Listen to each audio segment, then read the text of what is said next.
Why don't you play Magic the Gathering or Yu-Gi-Oh instead? It's probably a question that you've heard a lot playing Pokemon TCG. Welcome to Jank Play TCG. My name is Landon, and here we play Jank. However, today I want to discuss the topic of counterplay. Counterplay in TCGs are often, noted as like the Magic the Gathering or Yu-Gi-Oh! Counterplay in interrupts. They interrupt a player's turn to play a card that does something that changes what that player whose turn it is was going to do. And Pokemon doesn't have interrupts.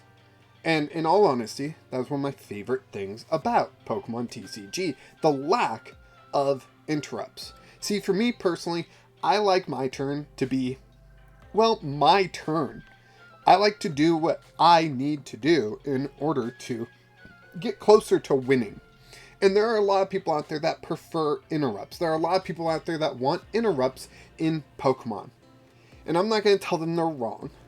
I'm just going to explain why I prefer no interrupts in my TCGs.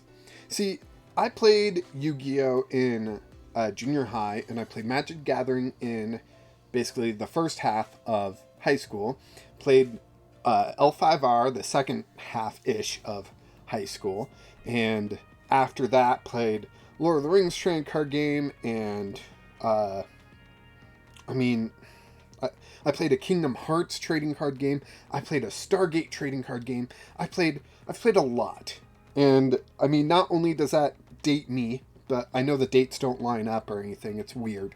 But what I learned through playing all these different TCGs is there's a moment in every game that I've played that just frustrates me.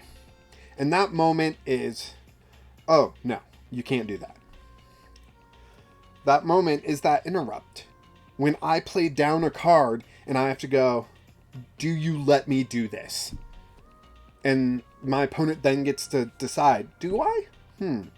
Let's see. What's in my hand? Should I play this card? Maybe I'll counter. Maybe I'll unsummon that. Or, no. Just let me play my turn.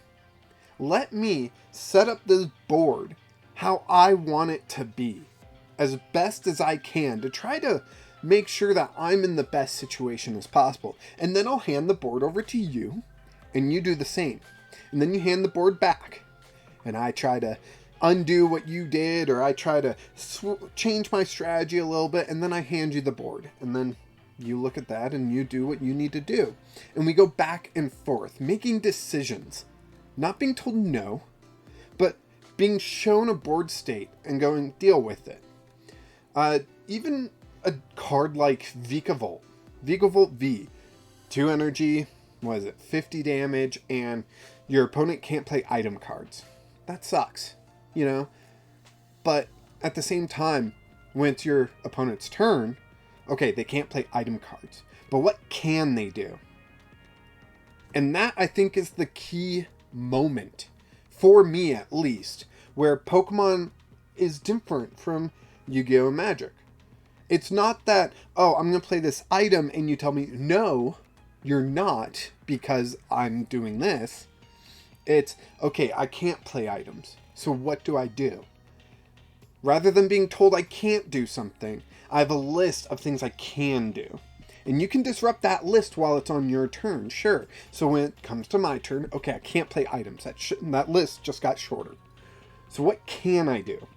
And that's a very different environment to me than playing with Counterspell and Unsummon and Trap cards, Trap Hole, Dark Hole, so many other cards where it's like, oh, I activate this on your turn and that messes up your whole turn.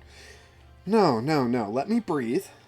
Let me see what I have. I'll play through as best as I can to try to set up the board I want.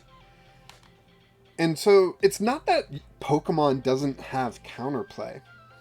Its counterplay is just a little bit longer of a game. It's a little bit, stretched down. Again, rather than my opponent telling me, no, you can't do that. It's, okay, you can't play item cards, but what else can you do? Oh, okay. Let me figure this out. If you watched my best status condition video, you probably understand my mindset on this. I said confusion was the best status condition, and I stand by that. Because it creates more play opportunities. It doesn't lock them out of playing their turn. Let me play my turn. And I will let you play your turn.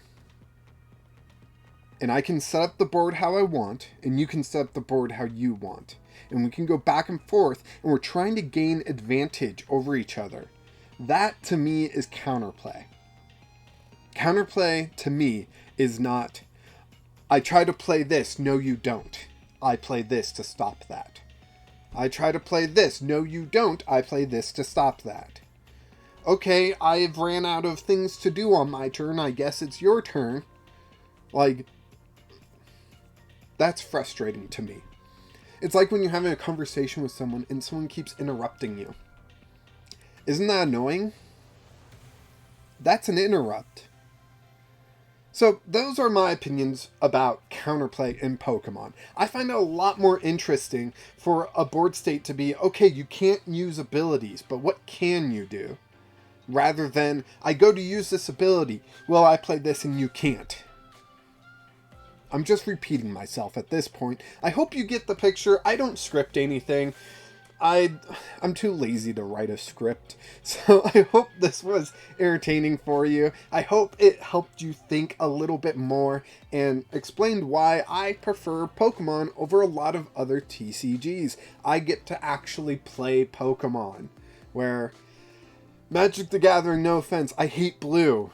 If they removed blue from the whole game, I would probably enjoy it a lot more. But just the fact that they can counter everything, unsummon for a single mana, what is that card?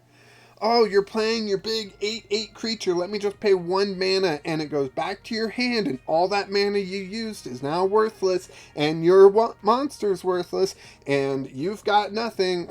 Sorry, another rant. Sorry. I hope you understood what I was going for here. If you didn't, let me know in the comments whether or not this video actually makes any sense. I'll revisit it if I have to, but I hope I was clear enough. And I hope you guys enjoyed this video, this style of video as well, where I'm just talking to the camera here. Please like and subscribe if you do. Share this around with your friends if you feel like it. And of course, until next time, keep playing Jank.